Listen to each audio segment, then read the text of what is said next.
नमस्कार दोस्तों, आप देख रहे हैं रहस्य के पावर। आज इस वीडियो में एक्सप्लेन करेंगे दी ओरिजिनल का सीजन 5 का एपिसोड नंबर 7। तो चलिए शुरू करते हैं। गाइस, अगर आप इस चैनल पे नए हैं तो सब्सक्राइब करें और दूसरी सीरीज भी देख सकते हैं प्लेलिस्ट के अंदर जाकर। और अब हम देखते हैं इस एपिसोड में आगे होता है क्या, क्योंकि अब हेली की मौत हो चुकी है और ये बात अब होप को पता चल चुकी है और वो रोने लग जाती है और फिर उसे कंफर्ट करने की ट्राई करती है। बट हम देखते हैं उसकी मां मर चुकी थी और ये देख के बहुत ज्यादा इमोशनली वीक पड़ चुकी है। अब हम देखते हैं सब लोग बहुत ही ज़्यादा सैड हैं। उनको बिलीव नहीं हो रहा है कि हेली मर चुकी है और एक वैम्पायर की वज़ह से ऐसा हुआ है। और वहीं पर हम देखते हैं इस मोमेंट पे क्लाउस भी बहुत ज़्यादा टेंस्ड है और वहाँ पर कैरोलाइन का मैसेज आ चुका था कि वो नहीं आ सकती अपने बच्चों की वज़ह से, बट थिंग इज़ वो उसके हमेशा हेल्प के लिए रेडी रहेगी।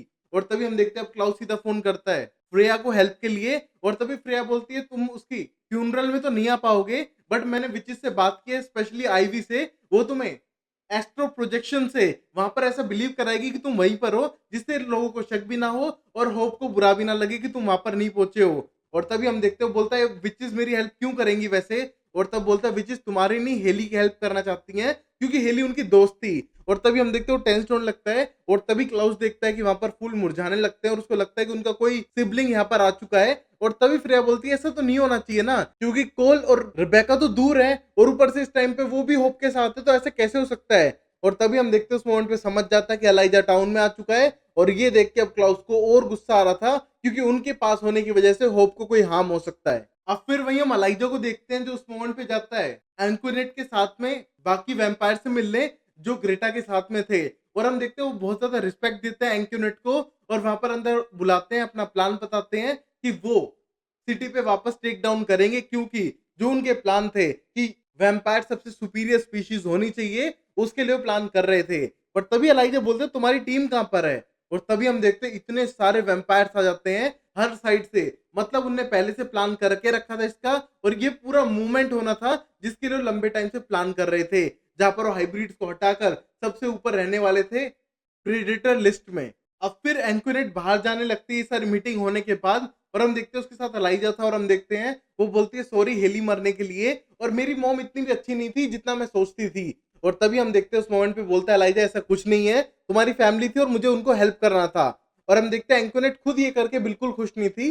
और हम देखते हैं उसी मोमेंट पे वहां पर क्लाउस आता है, एलाइजा की गर्दन तोड़ता है, एंक्विनेट को बाइट करता है अपनी वेयरवुल्फ बाइट, और वहां पर उन दोनों को टाउन से बाहर ले जाने की प्लानिंग कर देता है। और हम देखते हैं इस मोमेंट पे क्लाउस बहुत ही ज्यादा गुस्से में दिखाई दे रहा है। अब फिर हम अगले सीन में देखते हैं एलाइजा की आंखें खुलती है और पता चलता है कि उसे टाउन के बाहर रखा गया है और वहां पर उसे रिवेन दिया गया है जिससे कि वो वीक पड़ जाए। और तभी हम देखते हैं एंक्विनेट को पता था अब उसके साथ क्या होने वाला है, क्योंकि उसे बाइट कर लिया था और वो मरने वाली थी। और तभी हम देखते हैं ये बात पता चलती है एलाइजा को, और जैसे ही पता चलती है वो कुछ भी करने के लिए तैयार है उसे बचाने के लिए। बट हमको पता है एंक्विनेट को पता है कि कुछ हो नहीं सकता है और वो जल्द ही मरने वाली है। बट तभी हम देखते हैं एलाइजा बात करने की कोशिश करता है क्लाउस से, जिससे कि वो सोल्व कर सके उनके पर्सनल मैटर्स, कि वो उसे नफरत करता है तो मुझे पनिश करे, एंक्विनेट को नहीं करे। वो चाहता है सिर्फ उसको एंक्विनेट को मरते हुए देखना, जो क्लाउस का प्लान है, बट वो ऐसा नहीं चाहता और वो कुछ भी करने के लिए तैयार है, यहाँ तक कि अपनी मेमोरीज वापस लेने के लिए भी रेडी है अगर वो विंसेंट और मार्शल से हेल्प ले ले तो। बट तभी हम देखते हैं क्लाउस साफ मना करता है इसके लिए और फोन कट करके जाता है। और हम देखते हैं एलाइजा कुछ सोच नहीं पा रहा है कि वो कैसे हेल्प करे एंक्विनेट को। और तभी हम देखते हैं उस मोमेंट पर मार्शल जो अभी क्लाउस के साथ था वो बोलते हैं क्यों नहीं तूने अलाउ किया, बेटर होता एलाइजा पहले जैसा हो जाएगा। बट हम देखते हैं क्लाउस को गुस्सा था और बोलता है कि मैं उस मोमेंट पे देख रहा था कि हेली बार बार देख रही है एलाइजा की तरफ उससे हेल्प मांगने के लिए, बट वो कुछ नहीं कर पा रहा है। उसको तड़पने के लिए मैं छोड़ूंगा, क्योंकि हेली मर चुकी है उसकी वजह से, हेली तड़पी उसकी वजह से, इसलिए अब उसको तड़पने का हक है। हेली मर चुकी है सिर्फ एलाइजा की वजह से। और ये कहने को ब्लेम करके वहां से चला जाता है। और अब हम देखते हैं बार बार मार्शल बोलता है तुम्हें पता है ना ग्रेटा के जो वैम्पायर से दूसरी जो कम्युनिटी वाले हैं वो तेरा क्या हल कर सकते हैं। पर तब बोलता है मैं लड़ने के लिए तैयार हूं, हेली अब मर चुकी है, अब कुछ बचा नहीं है। और ये कहने के बाद वहां से गुस्से में चला जाता है। अब फिर हम अगले सीन में विंसेंट को देखते हैं, जो अभी आईवी के साथ बैठा हुआ था और बहुत ज्यादा फ्रस्ट्रेटेड था। बट तभी आईवी बोलती है और बड़ी प्रॉब्लम आने वाली है हमारे पास। हम देखते हैं विंसेंट उसको इग्नोर करने का ट्राई करता है, बट आईवी साफ कर देती है इंपॉर्टेंट है, पानी से ब्लड बनना पहला स्टेप था, और भी चीजें खतरनाक होने वाली है अगर माइकलसन इस टाउन में रहे तो। ये खतरनाक होता ही जाएगा और इस टाउन का अंत है बहुत ही ज्यादा नजदीक। मतलब सब कुछ खत्म होने ही वाला है, पहला स्टेप तो हो ही चुका है, दूसरा स्टेप भी होने वाला है और थर्ड फोर्थ में कोई देरी नहीं है। और ये सब सुन के विंसेंट वो पढ़ने लगता है पूरी बुक और अब टेंस्ड होने लगता है। और वहीं हम देखते हैं अलाइजा को, जो बार-बार बात कर रहा था एंकोनेट से, और एंकोनेट बोलती है कितनी बड़ी भूल कर रहे हैं सब लोग मिलकर, ये वैम्पायर कम्युनिटी को खत्म करने पे तुले हुए हैं और ये इतनी हेट फैला रहे हैं जो मुझे खुद पसंद नहीं है। और ये सब कह के टेंशन होने लगती है। और तभी हम देखते हो मार्शल को कॉल करने का ट्राई करता है एलाइजा, जिससे कि वो डायरेक्ट हेल्प लग सके मार्शल से, क्योंकि उसने और विंसेंट ने मिलकर उसकी मेमोरी रेस की थी। और तभी हम देखते हैं एलाइजा हाँ कर देता है और ये प्लान विंसेंट के साथ डिस्कस करने लगता है उसकी मेमोरी वापस लाने का। बट विंसेंट बोलता है पहले हमने ये सारे स्टेप किए ही क्यों थे जब उसको वापस मेमोरी चाहिए ही थी तो। और ये कहने के बाद बोलता है हमको करना पड़ेगा। थिंग इज ग्रेटा के जितने भी वैम्पायर्स हैं वो वापस टाउन में आ चुके हैं और उनके प्लान बहुत खतरनाक होने वाले हैं और एलाइजा उनके तरफ रहेगा तो और बड़ी प्रॉब्लम है। हम एलाइजा की मेमोरीज लाके अपने साइड कर लेंगे। मेरे पास क्लाउस का ब्लड पहले से रखा हुआ है, हम ये डील करते हैं, इससे बेस्ट कुछ नहीं होगा। और हम देखते हैं विंसेंट इसके लिए रेडी था, बट बोलता है माइकलसन इस टाउन में नहीं रहेंगे एक साथ, वरना ये टाउन खत्म हो जाएगा, प्रोफेसी पहले ही कह चुकी है। और हम देखते हैं मार्शल इस बात के लिए मान जाता है और बोलता है राइट नाउ हमें एलाइजा अपनी साइड पे चाहिए, इसलिए हमें सब करना होगा। अब फिर हम अगले सीन में देखते हैं हेली का फ्यूनरल स्टार्ट हो जाता है और वहां पर सिर्फ होप और फ्रेया थे। और ये देख के सोचते हैं उनके फ्रेंड्स जितने थे वो यहाँ पर क्यों नहीं पहुंचे हैं। हम देखते हैं होप को बुरा लगने लगता है, उसके लास्ट मोमेंट पे उसके कोई भी फैमिली मेंबर नहीं है, यहाँ तक कि डेक्लेन भी नहीं है। और पता चलता है डेक्लेन को किसी ने बताया नहीं है, वो अभी आयरलैंड गया हुआ है। और ये देख के बहुत गुस्सा आ रहा था होप को। और हम देखते हैं उस टाइम पे फ्रेया उसको समझाने का ट्राई करती है, वो बार बार फोन करती है मार्शल को कि तुम कहाँ पर हो। होप को बहुत बुरा लग रहा है, उसकी माँ मर चुकी है और कोई यहाँ पर पहुंचा ही नहीं है। और तभी हम देखते हैं बोलता है प्लीज कवर अप कर लो ना, हम कुछ काम कर रहे हैं विंसेंट के साथ मिलके। और हम देखते हैं अगले सीन में क्लाउस को जो मिलता है आईवी के साथ में और मैजिक करके पहुंचना चाहता है एक इमेज फॉर्म में वहां पर, जिससे कि वो पास ना होते हुए भी अपनी बेटी के पास हो सके। और तभी हम देखते हैं वहां पर ट्राई करती है, हम देखते हैं वो आईवी पे यकीन नहीं कर रहा है, बट आईवी कुछ गलत नहीं करना चाहती है उसके साथ में और जल्दी से करती है। हम देखते हैं कि वहां पर क्लाउस पहुंच जाता है और अपनी बेटी तक पहुंचने का ट्राई कर रहा था, तभी वहां पर दो गाड़ियां आती हैं और वहां पर जोश खड़ा था जो जाके पूछने का ट्राई करता है कि तुम लोग कौन हो।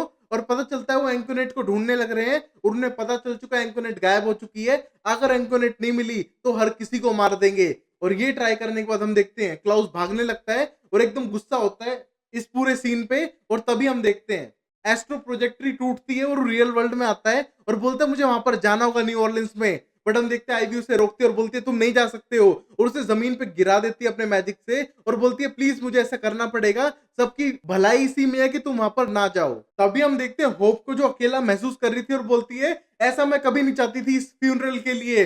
और तभी हम देखते हैं गुस्से में उन गाड़ियों में आग लगा देती है। और ये देख के एंकोनेट के जो वैम्पायर्स थे जो ग्रेटा के लिए काम कर रहे हैं उस पे फायर करने का ट्राई करते हैं और जोश जाके जान बचाता है होप की और हम देखते हैं वहां से भाग जाते हैं। और ये देख के फ्रेया को बहुत गुस्सा आ रहा था और हम देखते हैं सबके सामने होप ने मैजिक यूज किया था। वही हम देखते हैं क्लाउस वार्न कर रहा है आईवी को कि उसकी हड्डी पसली तोड़ देगा। बट हम देखते हैं आईवी समझाने का ट्राई करती है कि अगर तुम न्यू ऑर्लिंस में जाओगे तो हालत और खराब हो सकती है। और तभी उसको रीड कराती है कि अगर ये सारे स्टेप्स हुए, जिस तरह की पानी खून में बदल जाना और बर्फ की बारिश होना, ये सब एक के बाद एक स्टेप है, तो लास्ट स्टेप ये होगा कि सारे फर्स्ट बोर्न चाइल्ड मर जाएंगे इंक्लूडिंग होप। और ये सब बताने के बाद हम देखते हैं अब क्लाउस एकदम चुप हो जाता है और समझ लगता है कि आईवी उसके अच्छे के लिए ही कर रही है सब। अब फिर हम अगले सीन में देखते हैं क्लाउस सब कुछ समझता है और वापस अपनी बेटी के पास पहुंचता है एस्ट्रो प्रोजेक्शन से।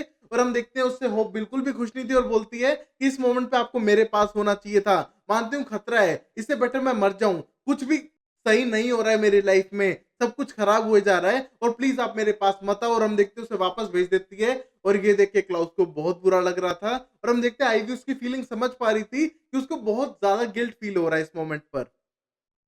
और वही हम देखते हैं क्लाउस चला जाता है बायू में, एक पेड़ को काट के उस पे हेली मार्शल लिखता है और उसको याद करने लगता है कि उसने उस फैमिली को कितना सपोर्ट किया है। बट थिंग इज उसकी फैमिली पहले से कर्स्ड है और मेस है, इस वजह से सब कुछ होने लग रहा है और उसे बुरा लग रहा है और वो हेली को याद कर रहा है। अब फिर हम अगले सीन में देखते हैं विंसेंट और मार्शल पहुंच चुके थे अलाइजा के पास में और हम देखते हैं डील रखते हैं कि पहले वो वाइल नहीं देंगे बल्कि मेमोरीज वापस लाएंगे और फिर वो वाइल देंगे। और तभी हम देखते हैं रेडी हो जाता है अलाइजा उस स्पेल के लिए और हम देखते हैं स्पेल करते टाइम उसे सारी बातें याद आने लगती हैं और वो दर्दनाक यादें होती हैं उसके लिए जिसको वो वापस फेस नहीं करना चाहता है। बट हम देखते हैं मार्शल और विंसेंट मिलकर उसको वो सारी मेमोरीज याद कराते हैं, उसकी हर मोमेंट जो जो उसने देखे थे हर मोमेंट को याद कर करके वो इतना चिल्लाता है दर्द में, उसे पेन हो रहा था और एंकोनेट उसे रोकने का ट्राई करती है बट हम देखते हैं वो उसे रोकने नहीं देते हैं। और सिमोन पे हम देखते हैं वो बेहोश हो जाता है क्योंकि वो इतना सब एक साथ नहीं ले पा रहा था। ज़्यादा पेन था उसकी लाइफ में, अपने भाई को सँभालना, उसके प्यार को खोना और हम देखते हैं वो बेहोश हो जाता है। अब फिर हम देखते हैं एलाइजा होश में ही आ रहा था और ये देख के सब लोग टेंशन होने लगते हैं और मार्शल एंक्विनेट पे नाम लगाता है कि शायद उसने कुछ किया है। बट वो साफ कर देती है कि उसकी माँ जैसी नहीं है वो। बट हम देखते हैं इस टाइम पे मार्शल वो वाइल ले लेता है जिसमें क्लाउस का ब्लड था और बोलता है अगर एलाइजा होश में आ जाए तो हम तुम्हारी हेल्प कर देंगे। और ये कहने के बाद चला जाता है और हम देखते हैं एंक्विनेट को पता था कि शायद एलाइजा होश में ना आए और वो जल्दी मर जाए। और हम देखते हैं वो टेंशन होने लगती है और सीधा मार्शल वहां से चला जाता है। फिर हम देखते हैं अब फ्रेया को पता चल चुकी थी प्रोफेसी के बारे में कि फर्स्ट बोर्न चाइल्ड सब मरने वाले हैं, यहाँ तक कि फ्रेया भी। और हम देखते हो टेंस होने लगती है और बोलती है इसका कुछ नहीं किया जा सकता, मैं ट्राई कर रही हूँ ढूंढने का क्लाउस, बट थिंग इज आज शाम को हेली का फ्यूनरल है, प्लीज वायु में टाइम पर आ जाना। और हम देखते हैं फोन कह के कट करती है और हम देखते हैं बहुत ज्यादा फ्रेया को बुरा लग रहा है, वहां क्लाउस बहुत ज्यादा टेंस्ड है। और अब हम देखते हैं वायु के अंदर सब लोग अब आ चुके थे, इकट्ठा हो चुके हैं और वहां पर हेली को लास्ट अलविदा कही जा रही है। और हम देखते हैं सब लोग टेंस्ड है, बहुत ज्यादा सैड भी है। वहां पर हम देखते हैं केलिन आ चुकी है मिलने के लिए फ्रेया से और हम देखते हैं सब लोग बहुत ज्यादा सैड है। और वहीं पर आ जाता है क्लाउस भी और बोलता है भाड़ में जाए सारी चीजें, राइट नाउ मुझे होप के साथ खड़ा होना चाहिए चाहे कुछ हो जाए। हम देखते हैं लास्ट टाइम हेली को गुड बाय कहते हैं सब लोग सैड थे। और वहां पर हम देखते हैं हेली की बॉडी में आग लग जाती है और उसे पानी में छोड़ देते हैं जो वेयरवुल्फ के रिचुअल की तरफ से। और हम देखते हैं वहीं पर अगली डार्क साइड होने वाली थी जिस जहां पर पानी में आग लग चुकी है। और जैसे ही पानी में आग लगती है हम देखते हैं क्लाउस बोलता है अब मुझे यहाँ से चलना चाहिए होप। और हम देखते हैं जैसे वो दूर जाने लगता है एकदम बेहोश हो जाता है और जैसे ही उसकी आंख खुलती है हम देखते हैं वो अपने आप को उसी फ्रेंच क्वार्टर के अंदर पाता है। बट ये सिर्फ एक इमेजिनरी वर्ल्ड है जहां पर वो मिलता है अलाइजा से। और हम देखते हैं अलाइजा की शक्ल देखते गुस्सा आने लगता है उसे। बट अलाइजा बोलता है हमको यहाँ से बाहर जाने का प्लान सोचना भी बेकार होगा क्योंकि मैं ट्राई कर चुका हूँ हर चीज, हमको साथ में यहीं पर रहना होगा। और ये सोचते हुए बहुत ज्यादा टेंस होने लगता है और अब क्लाउस को गुस्सा आ रहा था और यहीं पर एपिसोड खत्म हो जाता है। तो गाइस वीडियो को लाइक करो, चैनल को सब्सक्राइब करो पहली बात तो, जिससे कि मैं और अमेजिंग सीरीज लाऊं इस सीरीज के बाद भी। और दोस्तों के साथ शेयर भी करो। और अब हम देखेंगे क्लाउस कहां पर फंस चुका है और ये क्या ग्रेटा के लोग कर रहे हैं या फिर कोई और, ये सब देखेंगे अगली वीडियो में। तब तक के लिए take care, bye bye, sayonara and Tata.